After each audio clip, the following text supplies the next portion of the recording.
Hello everyone, welcome back. This is Avorion episode 26. I'm Enigmius and today we're working on the front of the ship.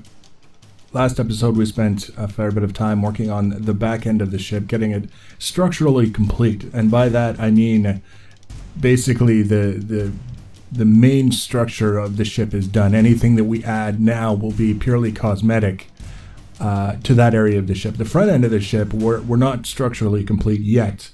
We're sort of like, we've got the body, but now we need the head. And we have to figure out what that head is going to look like, what functions it's going to serve, if any, and how is that going to impact the performance of the rest of the ship. That's one of the things that I have to keep in mind, is we've got things set up in a way, not necessarily through skill, but just by the way we jammed things into the ship. And we did some tweaking with the directional thrusters and got some improvements to the ship's performance out of those. But I don't want to take any credit for anything that's working, because I'm still very much just kind of jamming things in and experimenting to see whether it works or not. So the front of the ship, functionally, it's going to serve three purposes. One, it's going to be where we put the integrity field generators, for no other reason than I forgot them, and there's no room. Well, I mean, I could probably jam them into the nacelles. There would be some room in there, but if I put them in the front of the ship and then build around them, they're going to be better protected than they would be if we put them in the nacelles. So that's one of the things that we'll have. The hard points for all of the turrets on the ship are going to be on the front of the ship, and it makes sense to me from a point of view of piloting the ship around. Whether you're fighting or mining or salvaging, you generally tend to have the front of the ship closest to the thing that you're focusing on. So having the hard points on the front, at least for now, makes sense with this design. I understand that there are some turrets that we could get later on, maybe as a result of some systems that we add, or the turrets themselves that will fire independently on their own. You basically just put them on the ship and make sure you know, they can see the enemy and they'll shoot at the enemy if they're in range, kind of deal. In that case, we would give a little bit of thought to where we were putting the turrets in other places around the ship, just because we would have that opportunity. But for as long as we're doing all of the decision making on our own, it makes sense that we would have them on the front. Now, I really like the way this detail came out, taking that curved sort of section from the nacelle and having it basically merge into this kind of angular, square, rectangular section on the very front of the ship. And the angles and the curves just all came together, I thought, quite nicely.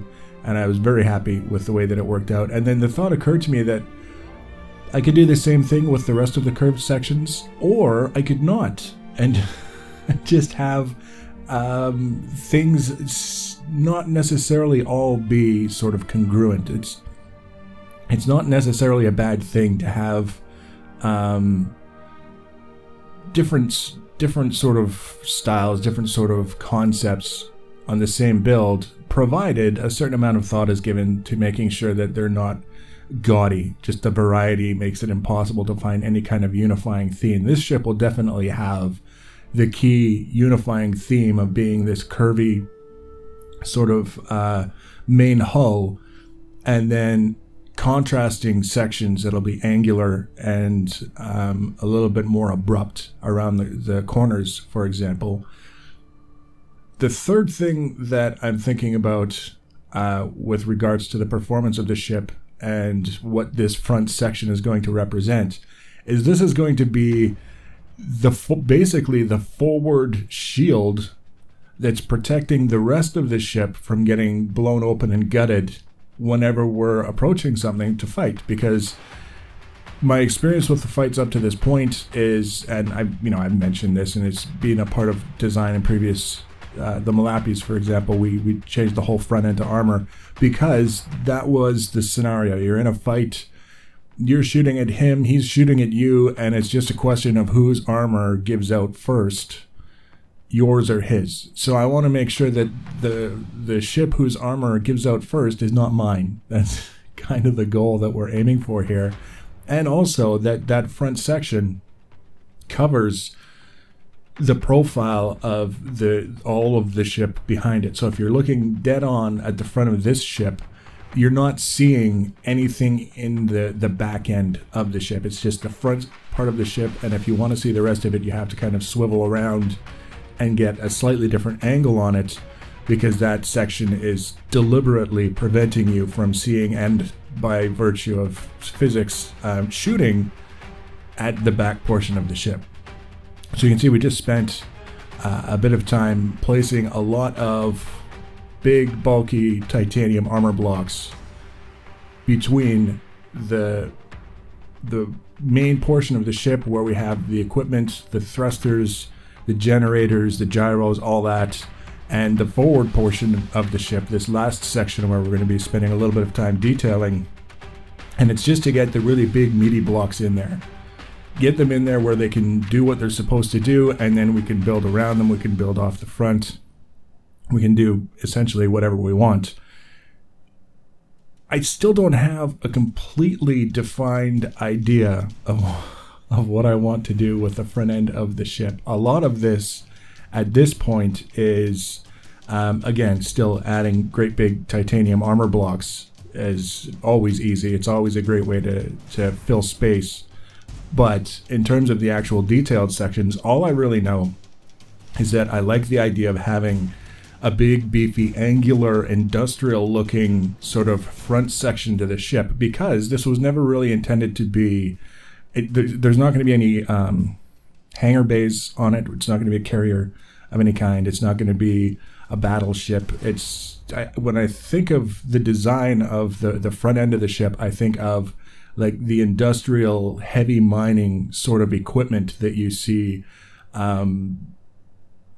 trucks carrying things, digging things, lifting things in a mine. That's kind of what I have in mind for just the most general ideas of the concept and the theme that I'm going for here. So that's, it gives me some sort of direction, but at the same time, it doesn't give me the complete picture just yet. I mean, when you look at the ship, when we kind of move around it, it's kind of flat. But it's got a lot of really interesting curves and a lot of interesting things going on, even though we haven't got a lot of small detail on the ship just yet. The big detail, I think, is working, and I'm pretty happy with it. And for this stage in a build, it's kind of important to be at that point where I'm looking at it and thinking, yeah, I like what's going on here. I'm happy with the direction it's going, because otherwise we're in serious trouble, because we've come a long way. We'd hate to have to start over. This section here that I'm working on right now is I'm doing the layout so that I can have one of those industrial sort of angular sections on the front of the ship. But I want the top section to come together with the bottom section in a way that makes sense when you look at it. And one of the difficulties with that and keeping it angular is that means we would either have to intersect with one of the rounded sections like you see on the bottom, or we have to do something that will make the top section that we're working on right now kind of slope in towards the bottom section. You can see that's what I'm working on, is we're basically putting narrow strips and then we put a slope block on the end. And with a little bit of guesswork and a little bit of luck, we kind of line it up so that we get enough of a straight line that it looks like an angle, as opposed to all of these little slope blocks that we're placing being on different angles and making it look like a curve. That's kind of what I want to avoid. Usually we just change direction with the angle as it was sort of coming out, and now it's taking a more acute jaunt over to the side towards the bottom section that we've got just hanging there out in the open. That I don't mind, because it still looks like a couple of lines. It still looks like a couple of distinct angles that are working to make this happen, as opposed to a curve. And even on that front section, it's just right on the very edge between angles and curves. That part that we pulled up from the bottom kind of comes across or out towards the front, and then up on an angle, and then straight up, and then, you know, some slight angles.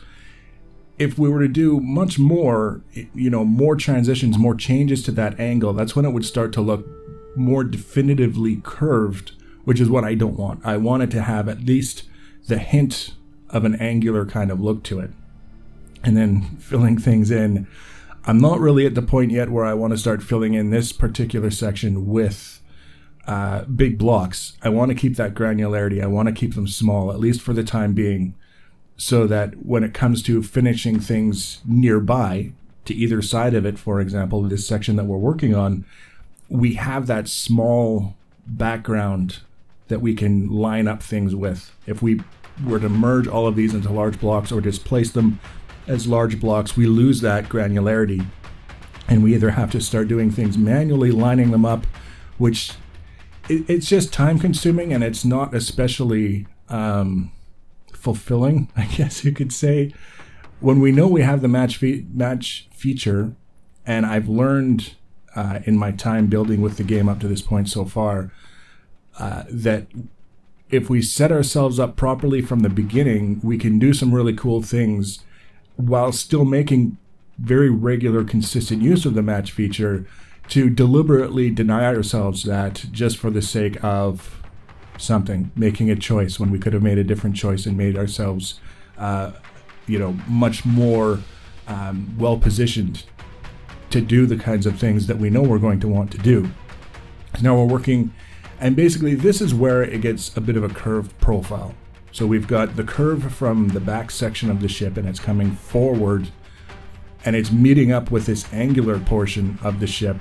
And then everything that happens in between now, between the stuff that we're doing right on the screen and the stuff that's being mirrored across the axis, everything between that will be the angular sort of industrial area. And we've just set the stage for it as part of the theme with a transition that makes sense to me. It's big, it's beefy, it goes to the right places, but it's still got that curved sort of look to it, and the angles up top. So it's a transition. It's kind of a bit of both. I'm pretty happy with the way it worked out. And then I noticed that there was a debris field off in the distance, and I decided that, as I've been talking about the design of the ship and some of the things that I would like to do with it, it would make sense for me to maybe just while it was there, scoot over and grab it and see what it ends up translating to in terms of the cargo capacity of the ship. We have, I think it's like 3,000 cubic meters or something, whatever the measurement is for the cargo capacity in the ship. And part of wanting to, experiment and understand what's going on would be going to one of those debris fields that was caused by a cargo carrier being destroyed, and then they've got all of these boxes all over the place scattered in space. Go pick them up and see how much space they take up. That's something I've been wanting to do, but literally as I arrived at the spot where that ship had been destroyed, all of the cargo that was scattered around it disappeared. Just the worst possible timing that I could have imagined. Fortunately, this is a fast ship, and I'm getting used to flying it around, which is kind of handy because it's got reasonable braking. I don't think the braking is poor, but I do think that when you get up to speed, you have to be aware of the fact that you're not going to be changing your speed or your direction quickly at all. It's not an option. If you want to change your speed or your direction, you have to do it when you're moving very, very slowly or standing still. But once you get up to that 1,000 plus meters per second, you don't change anything. You see this basically a vent, another one of my vents, I did a little bit of lighting on the back end of the ship. You may have noticed when we were flying over towards that cargo mess, I placed a few lights in the back of the nacelles just to kind of add a little bit of visual interest, being that they don't actually have any engines in that part of the ship, but it makes sense that they would.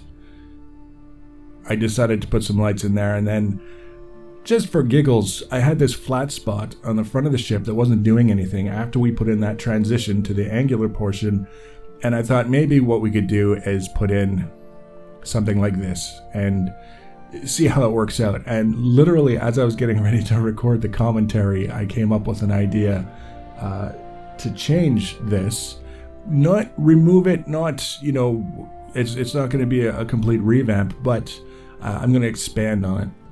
And I'm going to try and make it cover more of this flat section on the front of the ship and come up a little bit closer to that big bulky transition so that it takes up more space and uses it in a more interesting way than simply having this flat face on the front of the ship that's not doing anything. So I'm going to mess around with that probably.